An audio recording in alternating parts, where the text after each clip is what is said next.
প্রতিদিন সকালে সূর্য ওঠে, আমরা আলো পাই, উষ্ণতা পাই, জীবন টিকে থাকে। এই সূর্য না থাকলে পৃথিবী এক মুহূর্ত বাঁচত না।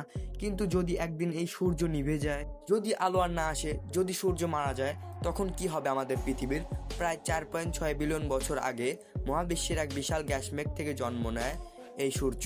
এই গ্যাসের কেন্দ্রে তৈরি হয়েছিল তাপ আর চাপ, যা একসময় প্রজ্বলিত হয়েছিল আগুনে, আর সেই আগুনের নামই আজ আমাদের এই সূর্য। সূর্য প্রতিদিন প্রায় 4 ট্রিলিয়ন হাইড্রোজেন পুড়িয়ে আলো দেয়। এই আলো ছাড়া পৃথিবীর কিছু টিকতে পারে না, কিন্তু জ্বালানি চিরকাল থাকবে না। একসময় সূর্যের ভেতরে হাইড্রোজেন ফুরিয়ে যাবে, তখনই শুরু হবে সূর্যের শেষ অধ্যায়। হাইড্রোজেন শেষ হলে সূর্য ফুলে উঠবে, হাজার গুণ বড় হবে। তখন সে চারপাশের গ্রহগুলোকেও পুড়িয়ে ফেলবে।